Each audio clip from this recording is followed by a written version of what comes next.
નમસ્કાર મિત્રો, સ્વાગત છે તમારું આપણી યુટ્યુબ ચેનલ પર અને આજે આપણે જોવાના છીએ ધોરણ 11 એસપી ચેપ્ટર 3 ના સ્વાધ્યાયનું સંપૂર્ણ સોલ્યુશન। તો મિત્રો જોડાયેલા રહેજો આપણા પૂરા વિડિયો સાથે અને આખો વિડિયો જોજો કેમ કે આ ચેપ્ટરમાં આખા પાઠનું સ્વાધ્યાયનું સોલ્યુશન આપણે કરી રાખેલું છે। તો ચાલો હવે શરૂ કરીએ। તે પહેલા જો તમે આપણી ચેનલ પર નવા આવ્યા હોય તો ચેનલને જરૂરથી એકવાર સબસ્ક્રાઇબ કરી દો કેમ કે આપણી ચેનલ પર બધા ધોરણના બધા વિષયના સ્વાધ્યાયો કમ્પ્લીટ છે। એ પણ કેટલાક બાકી હશે એ પણ ટૂંક સમયમાં આવી જવાના છે મિત્રો, અને બધા તમારા કામના વિડીયો છે અને કેટલીક ન્યૂઝ હોય છે શૈક્ષણિક ન્યૂઝ એ પણ આપણી ચેનલ પર આપણે નાખીએ છીએ। તો આપણી ચેનલને જરૂરથી સબસ્ક્રાઇબ કરી દેજો। તો ચાલો મિત્રો શરૂ કરીએ એસપી ચેપ્ટર 3 વાણિજ્ય પત્રનો બાહ્ય દેખાવ। તો કે એક છે નીચેના પ્રશ્નોના જવાબ સાચો વિકલ્પ પસંદ કરીને લખો। એક, વાણિજ્ય પત્રને સામાન્ય રીતે પરબિડિયામાં મૂકતા પહેલા વધુમાં વધુ કેટલી ઘડી કરવી જોઈએ? એનો ઉત્તર છે વિકલ્પ છે મિત્રો A 2, 3, 4 કે 5। તો એનો આન્સર છે મિત્રો B 3। બીજો જે વાણિજ્ય પત્રમાં કાગળ સામાન્ય રીતે સાઇઝ કેટલી હોય છે? A2, A4, A1। તો એનો આન્સર C છે મિત્રો A4। ત્યારબાદ નીચેના મુદ્દાઓનું ઉપર ટૂંક નોંધ લખો। વાણિજ્ય પત્ર વ્યવહાર માટે કાગળની પસંદગી, જે કાગળ ઉપર પત્ર લખવામાં આવે છે અને એ કાગળના કદ, રંગ અને ગુણવત્તા એ ત્રણ મહત્વની બાબતો છે। સામાન્ય રીતે આ કાગળ કદમાં A4 સાઇઝનો માપનો હોય છે। પ્રમાણસરનું માપ ધરાવતા આ કાગળમાં લખનાર વ્યવસ્થિત રીતે લખી શકે છે। આજકાલના સામાન્ય રીતે એ સિરીઝના જુદા જુદા માપના કાગળ આંતરરાષ્ટ્રીય સ્તરે વાપરી શકાય છે અને એ મુજબના વાણિજ્યક વિષયક પત્રમાં વ્યવહારમાં કે કમ્પ્યુટરથી થતા પ્રિન્ટિંગ માટે A4 માપનો ઉપયોગ થાય છે, જેનું માપ 8.3 હોય છે। મિત્રો તમે હજુ સુધી આપણી ચેનલને સબસ્ક્રાઇબ ના કરી તો જરૂરથી ચેનલને સબસ્ક્રાઇબ કરી દો। પત્ર માટે કાગળનો રંગ સામાન્ય રીતે સફેદ કે સ્લો વ્હાઇટ હોય છે અને કેટલીક પેઢીઓ આછા રંગની કાગળનો પણ ઉપયોગ કરે છે। પત્ર લેખન માટે ઉપયોગ કરે છે। આછા રંગનો પૈકી આછો વાદળી, આછો પીળો કે આછા ગુલાબી રંગનો સમાવેશ પણ થાય છે મિત્રો। આ પત્રમાં સમાવેશ થાય છે મિત્રો। પત્ર માટે લેવામાં આવતી કાગળની ગુણવત્તા એવા પ્રકારની જોઈએ કે શાહી પસરે નહીં। ત્યારબાદ છે આ ઉપરાંત વાણિજ્ય પત્રોને કાણા પાડીને ફાઇલિંગ કરવાનું હોવાથી સારી ગુણવત્તાવાળા કાગળના વપરાશથી પત્ર ખરાબ થવાનો કે ફાટી જવાનો ભય રહેતો નથી।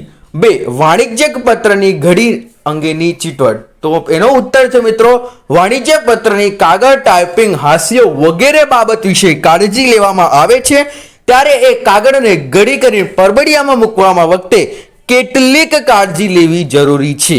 એ માટે અનુરૂપ પરબિડિયું પસંદ કરવું જરૂરી છે। ત્યારબાદ ધારો કે નાનું પરબિડિયું હોય અને કાગળની 3-4 વાર આડી કે ઊભી ઘડી કરીને પરબિડિયામાં રાખવામાં આવે છે તો સમાઈ જશે, પરંતુ આવો પત્ર મેળવનારના મનમાં પત્ર લખનારના વિશે સારી છાપ ઊભી કરતો નથી। આથી કાગળના ઘડી કઈ રીતે કરી એ માટેના સર્વસામાન્ય પ્રથા વિશે આપણે થોડુંક જાણી લઈએ। તો એક છે કાગળ કે જેની ઉપર પત્રનું લખાણ થયું છે તેને પરબિડિયામાં મૂકતા પહેલા સામાન્ય રીતે વધુમાં વધુ 3 ઘડી કરી આપી શકાય છે અને સૌથી પહેલી હાસ્ય જેટલી જગ્યા આવરી લેતી હોય જેટલી જગ્યા ઊભી ઘડી આપવી જોઈએ।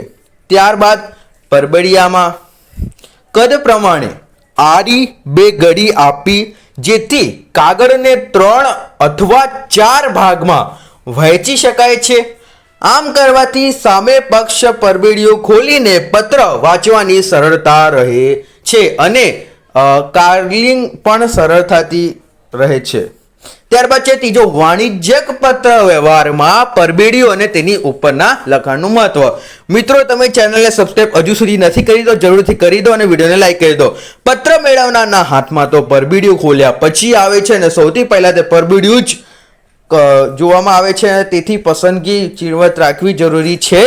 વાણિજ્ય પત્ર વ્યવહારમાં પત્ર ઉપરાંત બિડાણ સ્વરૂપે એક વધુ કાગળો ઉમેરતા હોવાથી પરબીડીયું ખૂબ જ નાનું વપરાતું યોગ્ય ગણાય નહીં.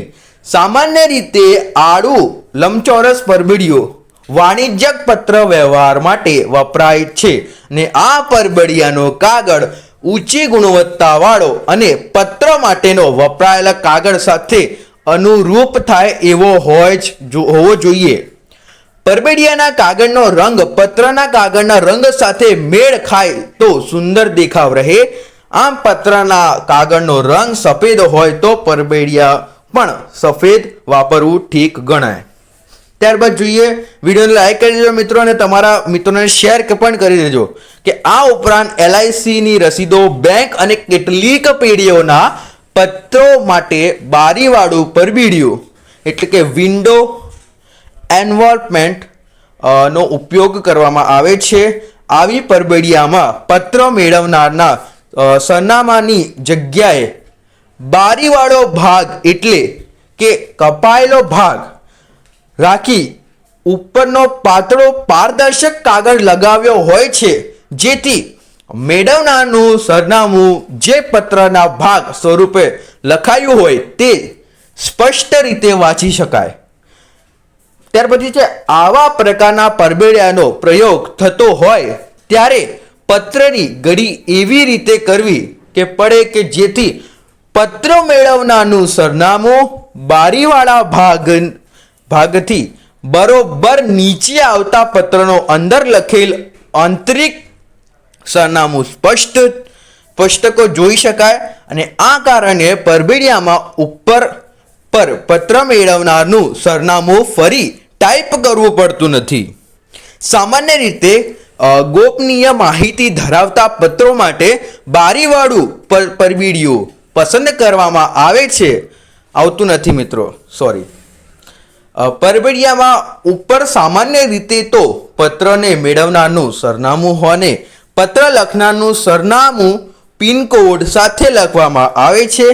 આ ઉપરાંત પરબીડિયાની વચ્ચે સૌથી ઉપરના ભાગમાં પત્ર મોકલનાર વિશે સૂચના જેવી કે બુક પોસ્ટ, રજિસ્ટર AD, સ્થાનીય અંગત એવું લખાણ આવે છે. ત્યારબાદ જમણી તરફ પત્ર મેળવનારનું પૂરું નામ, સરનામું, સ્થળ અને પિનકોડ લખવામાં આવે છે.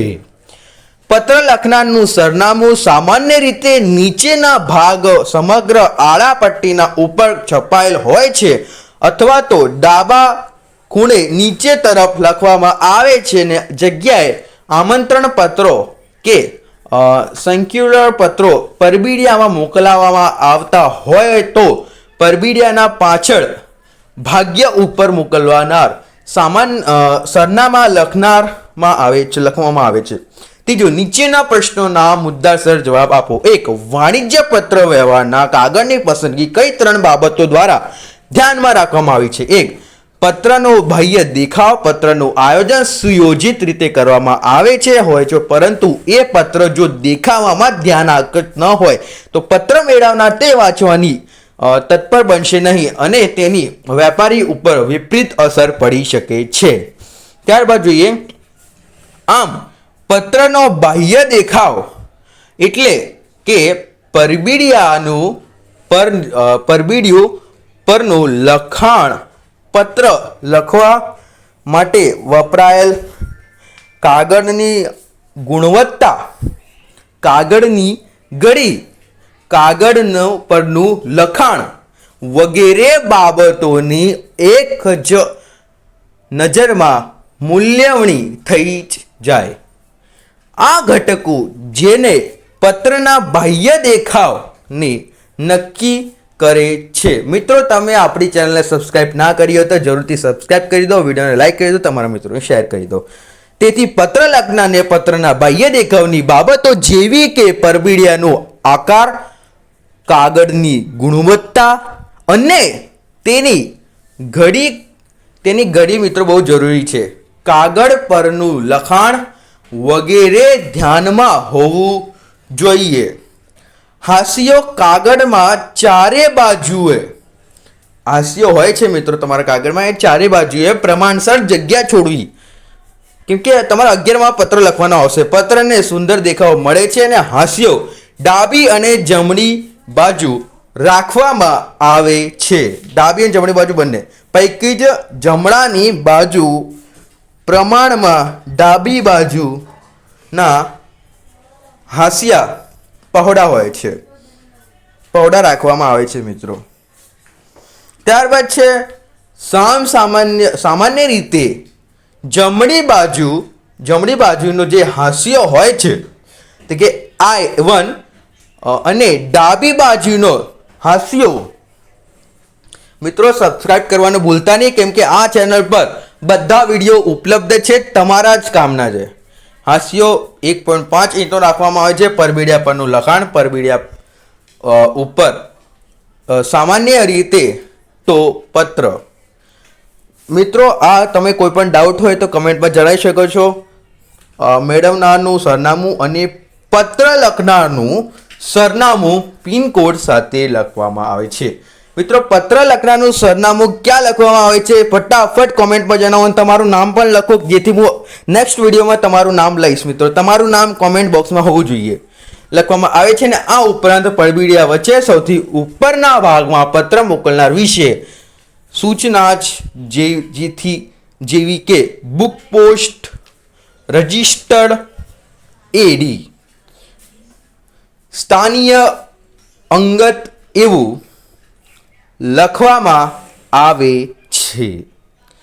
ત્યારબાદ જમણી તરફ પત્ર મેળવનારનું પૂરું નામ, સરનામું, સ્થળનું નામ અને પિનકોડ લખવામાં આવે છે. ત્રીજું છે વાણિજ્યક પત્રમાં ટાઈપિંગ વિશે સમજાવવું. તો કે પ્રવર્તમાન સમયમાં સામાન્યપણે હસ્તલિખિત પત્રો દ્વારા વાણિજ્યક પત્ર વ્યવહારમાં થતો નથી. વ્યાપારના વાણિજ્ય પત્રમાં થતો નથી. ઉપદેશ માટે પત્રો કમ્પ્યુટર ઉપર જ લખવામાં આવે છે મિત્રો. અને તમારા છેલ્લા દિવસ સુધી તૈયારી કરવામાં આવશે મિત્રો આ ચેનલ પર, એટલે આ ચેનલને સબસ્ક્રાઇબ કરવાનું મિત્રો ભૂલતા નહીં, કેમ કે આ સ્વાધ્યાય તમને મળે છે. આ સ્લો લખાય છે કારણ કે તમને લખવામાં આસાની રહે, તમે એની સ્પીડમાં લખી શકો છો મિત્રો. ઉપદેશ માટેના પત્રો કમ્પ્યુટર ઉપર લખાય છે અને પ્રિન્ટ દ્વારા છપાય છે. હસ્તલિખિત પત્રોનો ઉપયોગ અંગત પત્ર વ્યવહાર માટે મર્યાદિત રહ્યો છે. ટાઈપિંગ સૂચવો હોવું જોઈએ. કમ્પ્યુટર દ્વારા લખાતા પત્રોમાં પણ અક્ષરનો ઇંગ્લિશમાં ફ્રન્ટ કહેવાય, અલગ અલગ પ્રકારના અને કદના હોય છે. વાણિજ્યક પત્ર માટે અમુક નિયમ પ્રકારના અક્ષરોના પ્રયોગ થાય છે, જેમાં સાદા મરોડવાળા અધર રાખવાથી વાંચવામાં સરળતા રહે છે. મિત્રો તમારા સપોર્ટની જરૂર છે મિત્રો આ ચેનલને, કેમ કે આ ચેનલ મેં નવી બનાવી છે તમારા માટે. તો આ ચેનલને સપોર્ટ કરો મિત્રો, સબસ્ક્રાઈબ કરી દો. જેટલા થાય એટલા વિડીયો જોજો મિત્રો, કેમ કે આ ચેનલને તમારી ખૂબ જ જરૂરત છે. ટાઈપિંગમાં રાખવામાં આવેલી કાળજી પત્રને અને લખાણને એક પ્રકારની ઉદારતા અને ભવ્યતા આપે છે. અને આ ઉપરાંત બે લાઈનો વચ્ચેની જ જગ્યા અનુકૂળતા પ્રમાણમાં છોડવામાં આવે છે મિત્રો. થોડીક પ્રિન્ટિંગ મિસ્ટેક છે, પ્રમાણમાં છોડવામાં આવી હોય તો પત્ર આકર્ષક બને છે મિત્રો, આકર્ષક દેખાવ પૂરો પાડશે. સામાન્ય રીતે બે લાઈન વચ્ચેની જગ્યા એટલે કે 1.5 પ્રકારની હોય છે.